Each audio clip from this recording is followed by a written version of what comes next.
Quero convidar você a abrir a sua Bíblia no Salmo 119. Espero que você não esteja cansado do Salmo 119. Nós temos refletido nesse Salmo pelas manhãs, mas hoje em especial também vamos refletir na passagem que lemos hoje pela manhã, mas nessa noite com uma outra abordagem, um outro enfoque. Então, o Salmo 119, vamos ler a partir do verso 129.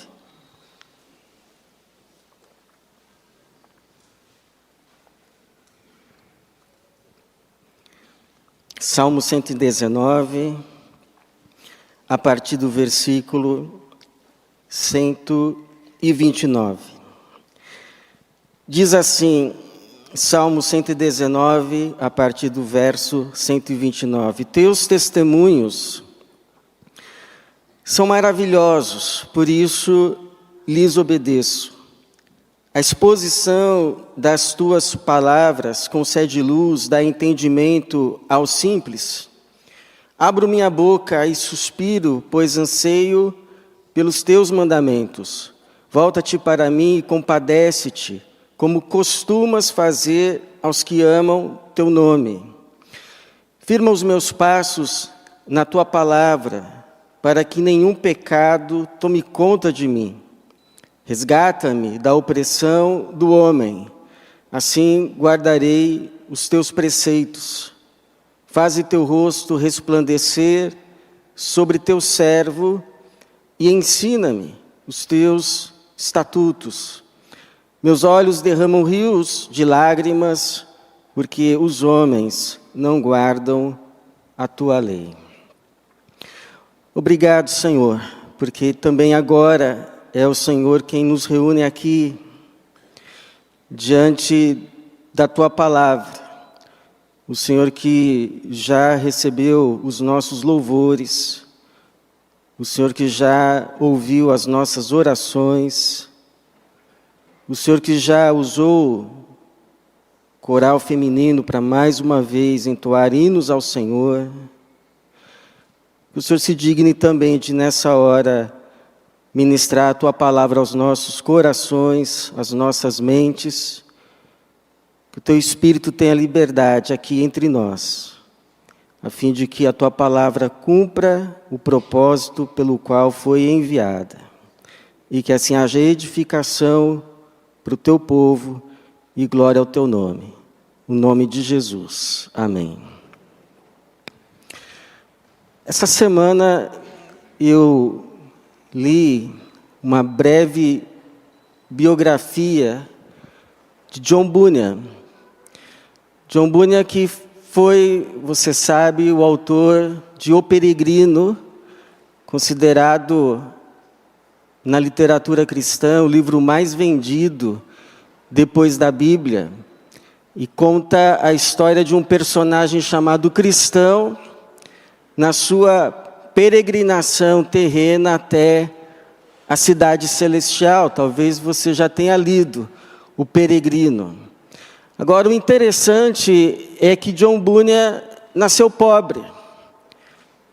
A sua família era rica, mas empobreceu-se à época do seu nascimento. Ele, com 10 anos, precisou parar o seu ensino formal para aprender a profissão do seu pai, no caso, reparador de panelas e tachos.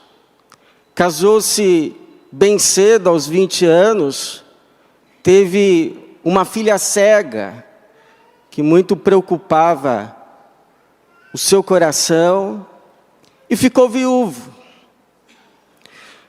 Foi preso 12 anos.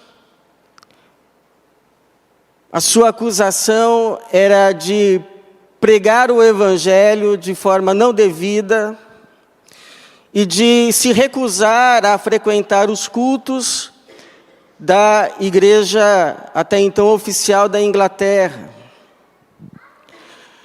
Ele na sua prisão, a sua segunda prisão, parece que conclui o peregrino, mas morre bem cedo também, aos 60 anos de idade, voltando de uma visita ao seu pai. Ele é acometido por uma forte tempestade que lhe deixa doente e então falece. Ou seja, uma vida repleta de adversidades, do começo ao fim. O autor do segundo livro mais vendido do mundo teve uma vida de adversidades quase que sem trégua. E eu não sei você, mas eu tenho a impressão que aqueles que mais servem a Deus são os que mais sofrem. São provavelmente os que mais sofrem porque não sofrem apenas as adversidades comuns de todos, mas sofre também aquelas adversidades que são próprias àqueles que decidiram nessa vida seguir a Jesus. Ou seja, não viverem mais para si mesmos, mas viverem para a vontade do Pai de Jesus. Esses estão sujeitos não apenas aos sofrimentos comuns, que são comuns a todos, ficar doente, perder o emprego, passar numa crise de um casamento ou num casamento, mas estão sujeitos também a adversidades que são próprias de uma genuína fé, de uma decisão de andar com Jesus, viver para a glória do Pai de Jesus. E talvez Jesus seja o maior exemplo. Por exemplo, quem foi que viveu de forma mais perfeita na vontade de Deus? Jesus. Quem foi que mais sofreu? Não só a cruz em si, mas o peso dos nossos pecados. De todos os apóstolos, qual foi aquele que foi usado para escrever quase metade do Novo Testamento? Foi usado por Deus para plantar a maioria das igrejas que conhecemos também no Novo Testamento, ou ele, ou um cooperador dele, Paulo, o apóstolo Paulo. Mas olha o que ele diz a respeito desse seu muito serviço. Ele também disse que não apenas serviu a Deus em muitos serviços, mas por causa desses serviços, 5 vezes recebi dos judeus 39 chicotadas. 3 vezes fui espancado com varas. 1 vez fui apedrejado. 3 vezes sofri naufrágio. Passei um dia e uma noite em mar aberto. Acho que para muitos de nós aqui já bastaria. É muita tribulação para uma só vida. Mas ele continua. Muitas vezes passei por perigos em viagens, perigos em rios, perigos entre bandidos, perigos entre os do meu próprio povo, perigos entre os gentios, perigos na cidade, perigos no deserto, perigos no mar, perigos entre falsos irmãos, em trabalho e cansaço, muitas vezes em noite sem dormir, com fome, com sede, muitas vezes sem comida, com frio e com falta de roupas. E a gente acha que sofre. Esse salmista foi usado para escrever, se entendemos que foi só ele que escreveu, o maior salmo da Bíblia. E nos 22 trechos que compõem esse salmo, em 20 deles ele fala sobre adversidades. Em 20 deles ele fala sobre as suas aflições, as suas angústias, os seus opressores. Ele vai falar aqui no verso de número 134, resgata-me da opressão do homem, assim guardarei teus preceitos. Adversidade, sofrimento, angústia, convivendo com pessoas que lhe trazem sofrer. Então, irmãos, a pergunta que eu quero responder hoje, que nós precisamos responder é: se aqueles que mais servem a Deus são provavelmente aqueles que também mais sofrem, o que nós precisamos saber a fim de que a gente permaneça nesse caminho que, embora apertado, a gente sabe ser o caminho da vida? Eu sei que o caminho não é fácil, eu sei que o caminho é difícil, mas eu quero perseverar nele porque eu sei que é o caminho de Jesus. O que precisamos saber? Primeiro, irmãos, é que, olha, no nosso caminho tem muita dificuldade, mas tem muita graça de Deus também. Tem muita graça de Deus. A graça de Deus não falta. A graça de Deus se faz sempre presente. Parece que, inclusive, ela é proporcional. Quanto mais fica apertado o caminho, mais ela é derramada sobre nós, a fim de que a gente seja sustentado nas nossas angústias, nas nossas aflições, a fim de que a gente não tenha tristeza sobre tristeza, que a gente tenha alento, que a gente tenha forças para mais um dia. Então, você atravessa um deserto, mas Deus manda uma nuvem, que te faz sombra, que te mostra o caminho, e aí você vai sobrevivendo no deserto.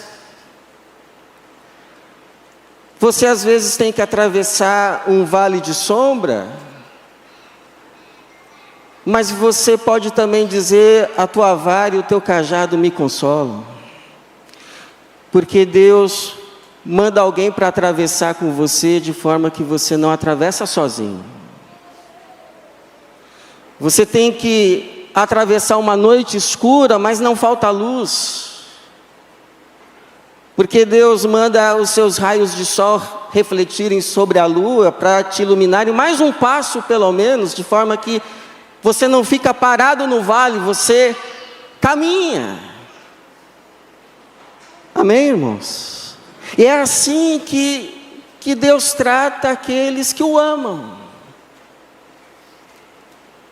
E é assim que esse irmão salmista pede para ser tratado. Ele vai dizer assim, versículo de número 132, volta-te para mim, Senhor, e compadece-te, como costumas fazer aos que amam o teu nome. É como se ele dissesse: eu já percebi como o Senhor trata aqueles que amam o Senhor. Me trata assim também, com essa graça que não necessariamente nos isenta, nos tira de todas e qualquer adversidade, mas nos sustenta em todas elas. Nos sustenta em todas elas. Quem aqui pode dizer: olha, pastor, eu já passei por muita adversidade nessa minha vida, mas em todas elas a graça de Deus me sustentou. Em todas elas. Em todas elas. Eu posso dar esse testemunho. Passei muita dificuldade nessa minha vida, mas posso dizer: em todas elas a graça de Deus me sustentou. Todas elas. Em nenhuma Deus faltou. Foi assim com Jesus. Evangelho de Marcos, o evangelista vai dizer que Jesus foi levado pelo Espírito ao deserto e ele passou 40 dias no deserto, sendo tentado pelo diabo, em meio a feras, aos animais selvagens, mas os anjos o serviam. Graça que não isenta do deserto, mas sustenta nele. Esse próprio John Bunyan que falamos no começo, interessante, diz que a prisão em que ele ficou 12 anos era deplorável, mas até ali a graça de Deus se manifestou. Sabe como? Por meio de um carcereiro que o tratava com bondade e dignidade, e quando percebeu o seu caráter, começou a permitir que John Bunyan visitasse a sua família, inclusive a sua filhinha. E aí, teve uma experiência que o John Bunyan estava em casa com a sua filhinha, e Deus começou a lhe incomodar, e ele voltou antes do tempo para a prisão, pois foi exatamente no dia em que o pároco da cidade exigiu que se provasse que John Bunyan estava preso, e quando foram lá, estava ele lá. Aí diz que o carcereiro falou para ele assim: olha, a partir de hoje, você pode sair quando você quiser, porque você sabe melhor do que eu a hora de voltar. Graça. Graça. Graça. Então, irmão, peça para Deus abrir os teus olhos, para você conseguir enxergar em tudo isso que você está passando, a graça presente de Jesus, porque ela está lá. Ela está lá. Peça para Deus abrir os teus olhos e que você possa enxergá-la, e quando você enxergar, agradeça a Deus por ela. Peça para Deus a graça de te ajudar a não apenas ver o lado ruim das coisas, não apenas a parte vazia do copo, mas ser grato a Deus, porque tem uma parte que está cheia. Porque como o Senhor disse a Paulo, a minha graça te é suficiente. Ou se você preferir a versão mais antiga, a minha graça te basta, porque o meu poder se aperfeiçoa na fraqueza. Então, essa primeira verdade, irmãos, olha, tem muita dificuldade sim. A vida de quem anda com Jesus não é das mais fáceis, pelo contrário, Jesus inclusive advertiu: no mundo tereis aflições, mas tem muita graça de Deus derramada também. Louvado seja o Senhor por isso. Agora, uma segunda verdade é que a graça de Deus se derrama sobre nós de tal forma que nos faz não apenas objetos dessa graça, mas Deus nos faz instrumentos dela. Deus nos faz, no tempo de adversidade, um instrumento maior da sua graça, de forma que esse tempo da adversidade não é perdido, mas é remido. Veja que esse salmista, ele não se nega a aprender e continuar aprendendo, mesmo no seu tempo de adversidade. Alguém já disse que a escola de Deus é no deserto, talvez por causa das experiências de homens e mulheres de Deus como Abraão, Moisés, Agar. Pessoas que não apenas atravessaram desertos com Deus, mas aprenderam no deserto com Deus e de Deus. Então esse salmista, ele sabe, o momento da vida dele não é dos mais fáceis, mas ele não quer jogar tudo para cima. Ele está aberto a continuar aprendendo, e ele vai dizer no versículo de número 135. Faze teu rosto resplandecer sobre o teu servo e ensina-me os teus estatutos. A noite está escura, mas resplandece o teu rosto sobre mim. Manda a sua luz e que eu aprenda. E essa oração parece que não apenas foi respondida, porque parece que ele não apenas aprende, mas ele registra o que ele aprendeu nesses 176 versículos deste salmo. E Paulo parece que faz a mesma coisa, porque no seu tempo de prisão, ele recebe ali a graça de escrever as chamadas cartas da prisão, que nos abençoa até hoje. Então parece que Deus tem assim um mistério com aqueles que são seus, que nos tempos da adversidade, Deus não apenas derrama graça sobre eles, de forma que eles não apenas não sucumbem, mas se tornam produtivos. Eles se tornam instrumentos maiores da graça de Deus, porque Deus pode fazer, mesmo nos tempos das nossas adversidades, o bem em nós e por meio de nós, porque Deus é bom o tempo todo e em qualquer tempo. Deus é bom em todos os tempos e em qualquer tempo. Então o que a gente pode fazer para que nos dias de adversidade, esse tempo não seja perdido só em lágrimas, em angústias, mas seja redimido? Que não sejamos apenas objetos da graça, mas instrumentos dela. Então, irmãos, quando você estiver vivendo o seu tempo de adversidade, procure aprender. Leia a Bíblia. Leia livros de homens e mulheres de Deus. Leia Provérbios, porque há neles muita sabedoria acumulada e forjada em adversidades. Como diz Provérbios 30:20, quem anda com os sábios será sábio. Tenha paciência.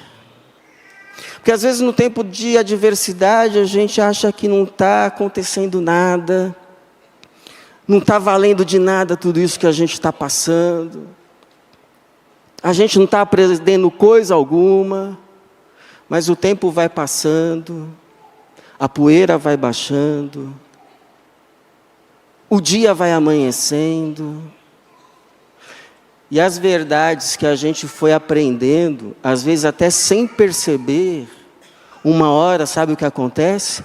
Vai emergindo, vai se cristalizando como pérolas, que enriquecem a você e muita gente. E aí então sabe o que você faz? Lembra daquele verbo muito usado hoje, compartilhe. Quem sabe tudo isso que você aprendeu na sua adversidade, não vire um livro. Não vire, ou então pelo menos um poema. Não vire um hino, se é que você tem dom para isso. Ou simplesmente um testemunho para os seus filhos.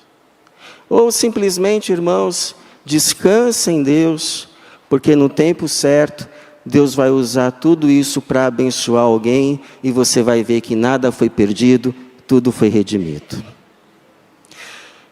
Me chegou às mãos, essa semana,